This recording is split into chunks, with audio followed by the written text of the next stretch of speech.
On Friday, Pope Benedict XVI makes his first visit to Spanish-speaking Latin America. The region boasts half the world's Catholics, but recently the numbers have fallen with competition from Evangelical Protestantism. You're watching Inside Story Americas from Washington.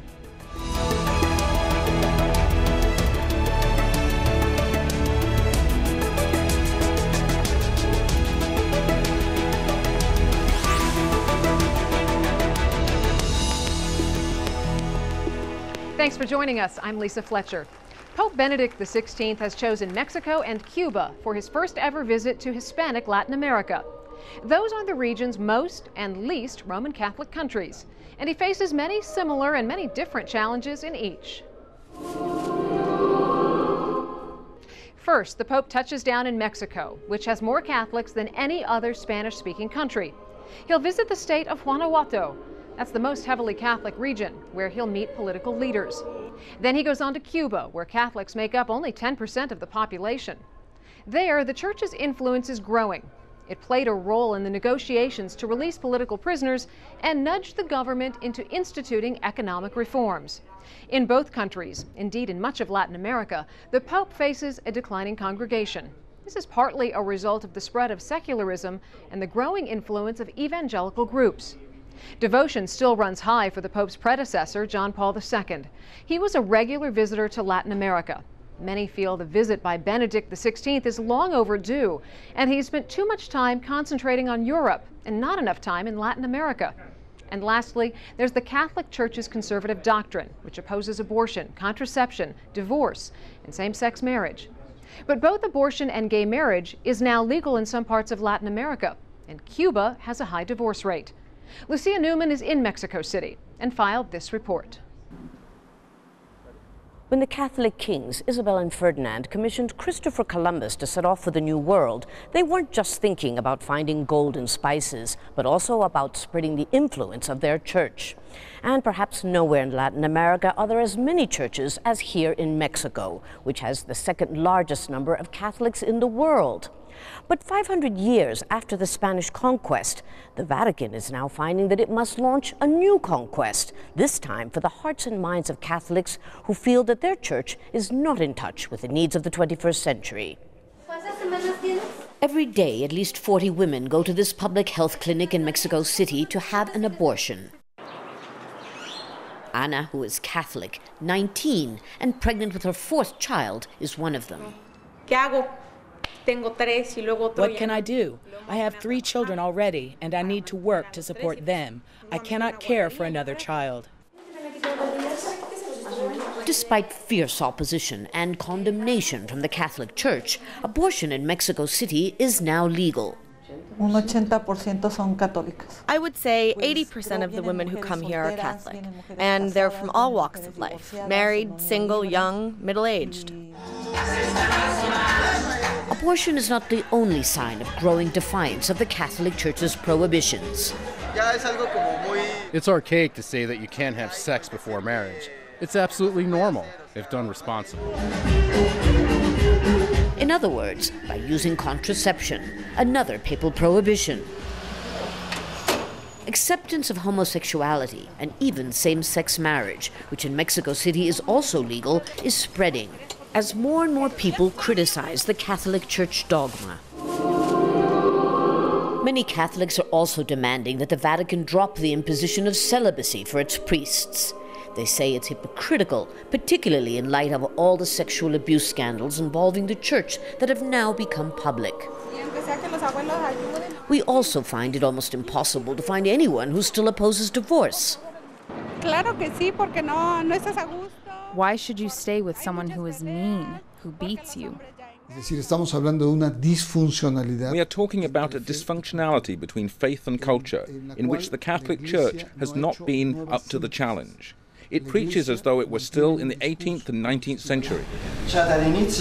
And in this silent cultural confrontation, as some call it, the Vatican is clearly losing the battle, especially in its bid to win over the younger generations, the ones most critical of clerical impositions they do not accept. Lucia Newman, Al Jazeera, Mexico City. So what challenges does the Catholic Church face in Latin America? To discuss this, I'm joined by Andrew Chesnut, who's a professor of religious studies at Virginia Commonwealth University. He's the author of several books on religion in Latin America.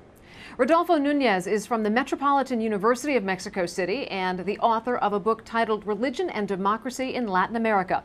And Father Thomas Reese is a senior fellow at the Woodstock Theological Center. He's also written extensively on the Catholic Church. Gentlemen, welcome. Thank you. Pleasure to be here. Andrew Chesnut, I want to start with you. What are some of the biggest challenges right now that the Church is facing in Mexico and Cuba? I think probably the paramount challenge is competition from other religions, namely Pentecostalism has been surging throughout Latin America since the mid-20th century, namely the 1950s. And so we have a number of countries, most impressively Brazil, where Roman Catholics no longer form the majority of active institutional churchgoers. That's to say, on this coming Sunday, in Brazil, the largest Roman Catholic nation on earth, there will be more Protestants, specifically Pentecostals, worshiping their churches than Roman Catholics. So I would say competition, particularly with Pentecostalism, is one of the great challenges of the Church. Father Reese, to what do you attribute that draw with the Pentecostals? Well, the Catholic Church in Latin America is what I would call an old, lazy monopoly. It was like the old IBM. We expected people to come to us. We were the only people who had religion, who provided salvation and the sacraments. And so we got lazy. The evangelicals are like the Silicon startups of Christianity. They're entrepreneurial, they're creative, they're aggressive. Catholics can be pretty boring. We need better preaching, we need better music, we need a better way of expressing Christianity to people in the 21st century instead of just repeating formulas from the 13th century. If I may add to that, actually that is happening right now in the Roman Catholic Church in Latin America. The most vital and dynamic form of Catholicism today south of our border is the Catholic Charismatic Renewal, which is essentially a Catholic type of Pentecostalism. So the same joy of liturgy, praise music and such now is offered within Catholic confines as well, and I think has helped to revitalize the Church in the last couple decades. Rodolfo Nunez in Mexico City, I want to go to you. Is it as simple as the Catholic Church is boring and has gotten lazy and just has to make Mass more interesting, or is there a fundamental issue with doctrine that particularly Mexicans are pulling away from? I don't think that the issue is doctrinal. I pretty much agree with the idea that we have some trouble as far as competition is concerned. And to my mind, the main problem is how the bishops are trying to address this competition. Many of them think that the solution to this problem is going to come through some kind of elite agreement with the government, with whoever is ruling the country at that time. And they are seeking many different kinds of protection from competition from not only Pentecostals. I mean, if you go down there to Chiapas, down there the issue is not Pentecostalism, but is Presbyterians.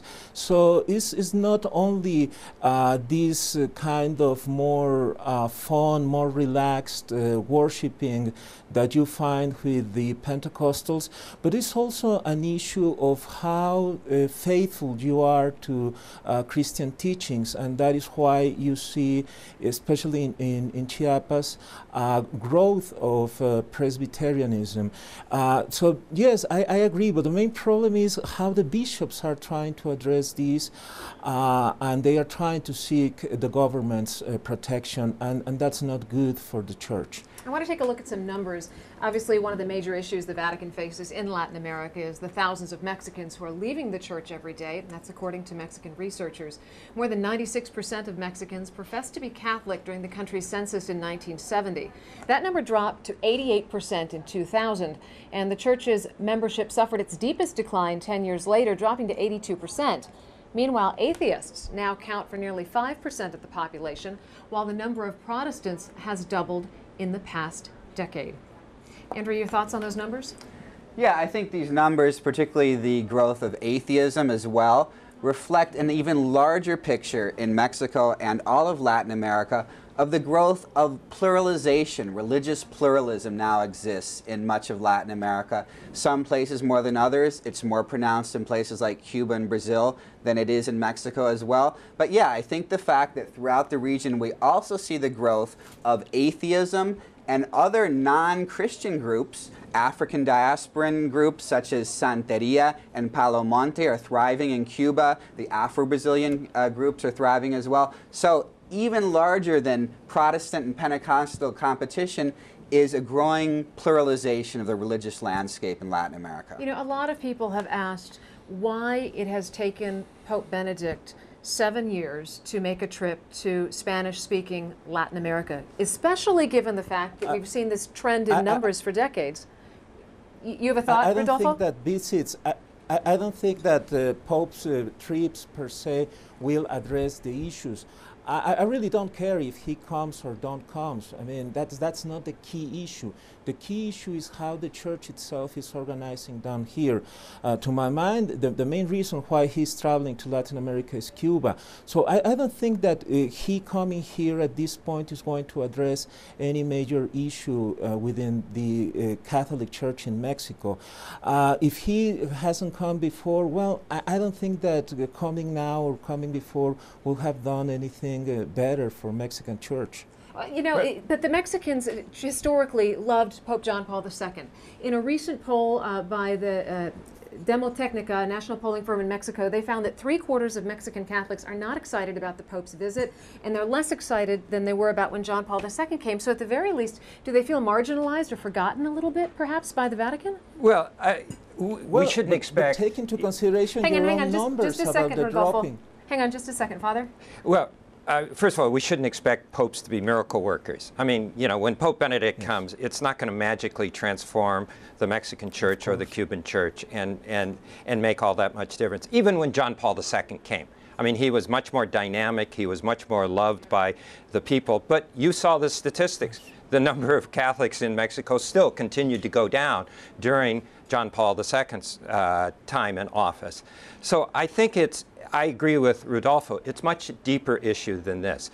I mean, for example, the shortage of priests. You know, the number of priests in Latin America is very small considering the large population. We have villages and towns where there is no priest. And so if an evangelical church starts in that community, well, of course, the people go to that church. There's nothing else in town. If the Catholic priest only visits a couple times a year, what do we expect people to do? To just sit back and not do anything? But the other thing also is that, you know, how deep was Catholicism in Latin America all these years? I mean, church attendance was never really high in Latin America. Yes. It was rather that Catholicism was part of their culture. There were devotions and ceremonies that happened in the home. There were pilgrimages, there were parades, there were all of these things that made Catholicism part of the culture, but at the same time independent of the church. Has the culture moved beyond these traditions? Yes, I'd say to some extent. Yes, and that's why you have the Santa Muerte.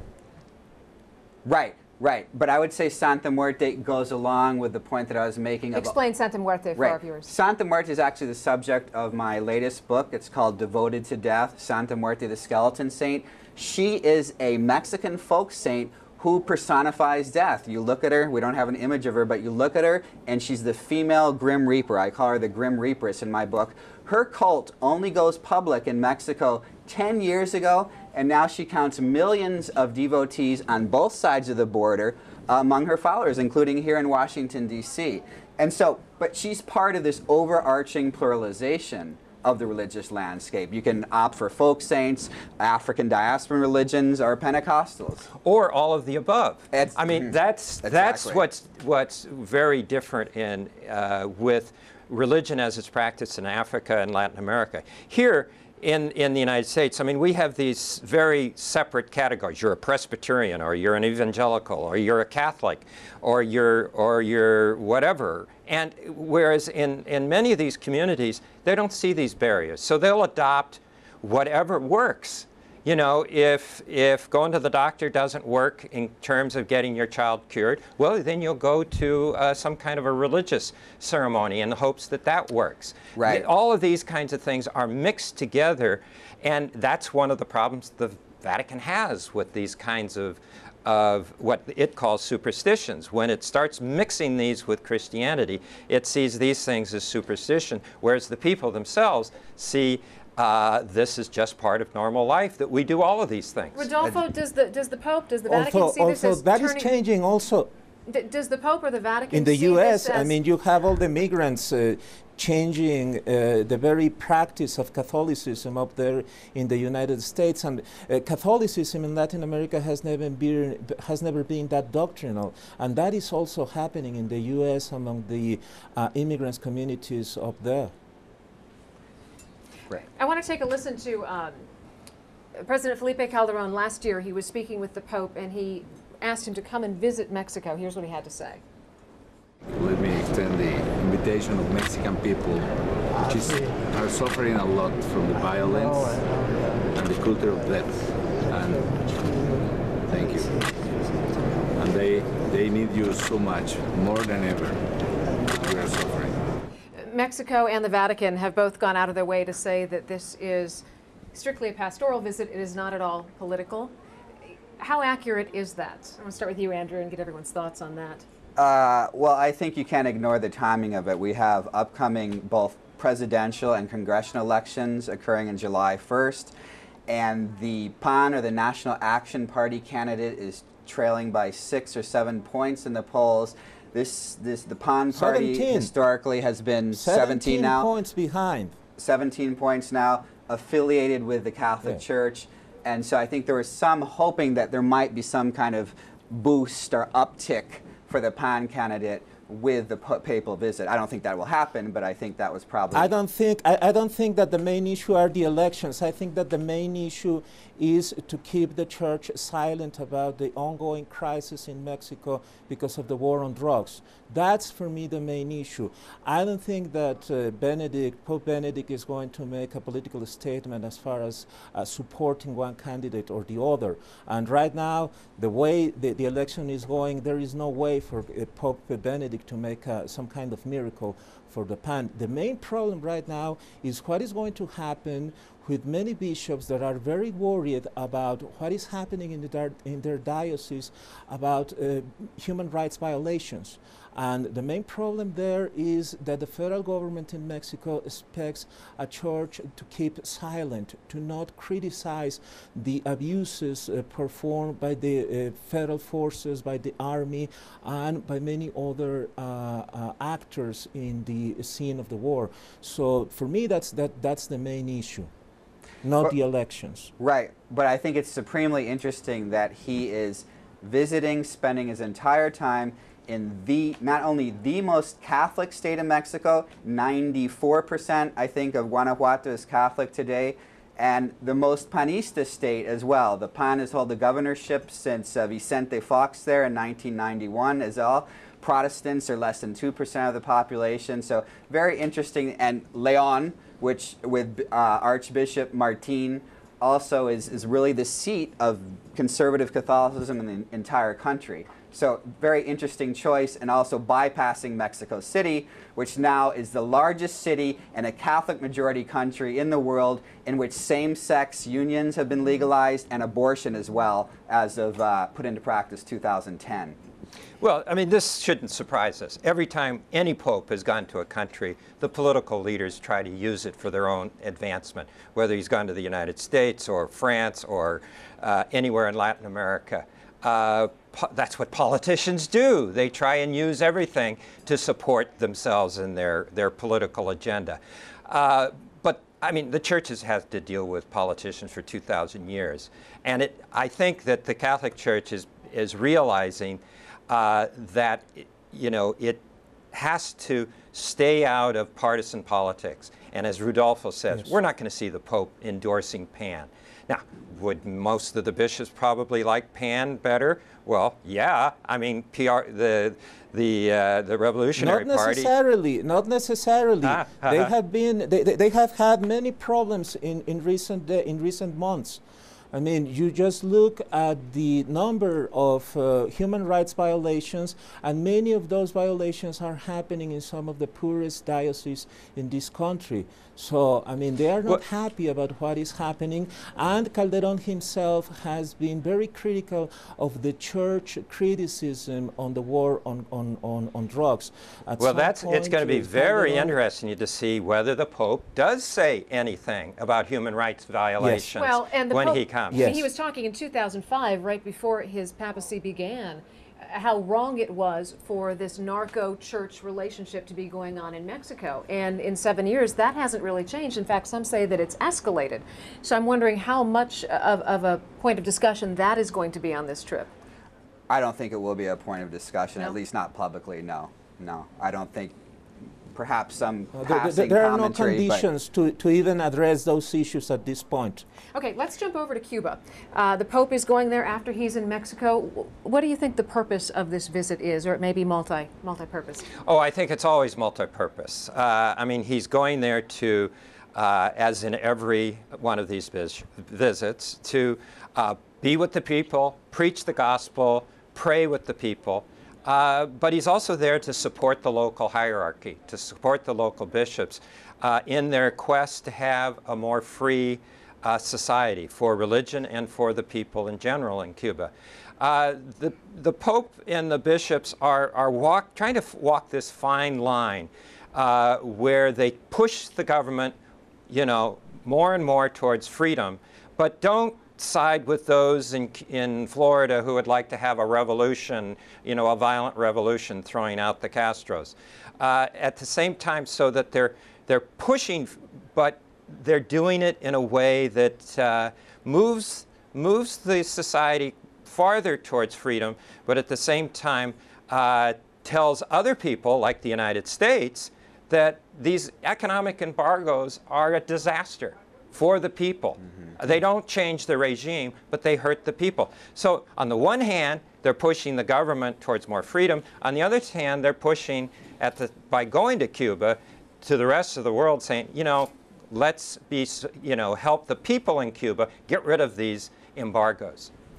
But is the message being heard? I mean, Pope John Paul was there, I think, in '98, saying much the same.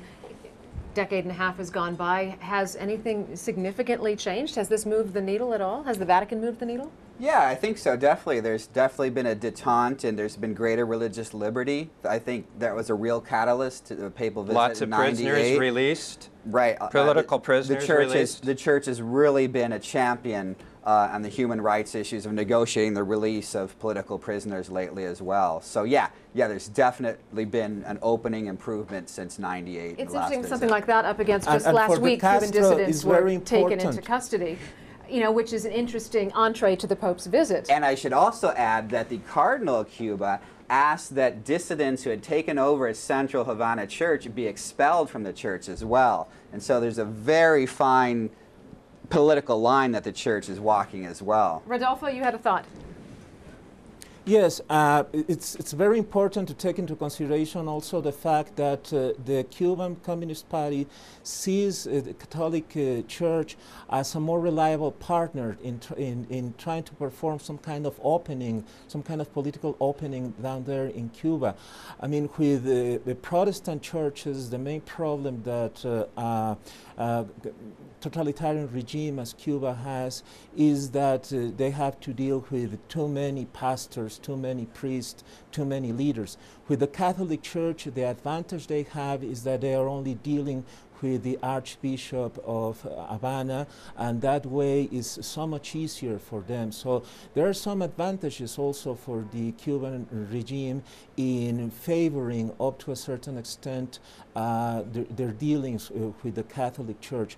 And also another dimension here, that is the access to the many funds of the European diocese through Caritas. Right now, they are facing some trouble because of the crisis in Europe, but still they are able to provide some development assistance to Cuba. And those funds are very important for the Cuban regime because they don't don't come with as many brackets as money coming from the right. U.S. Rodolfo, we are going to have to end it with that. Thank you, gentlemen, for participating in our discussion today. That's it from the Inside Story team in Washington, D.C. Don't forget to follow us on Twitter and Facebook, where you can find more information about our program. And we want to hear from you. Tell us what stories you think we should be covering. Send your ideas directly to us at InsideStory@aljazeera.net.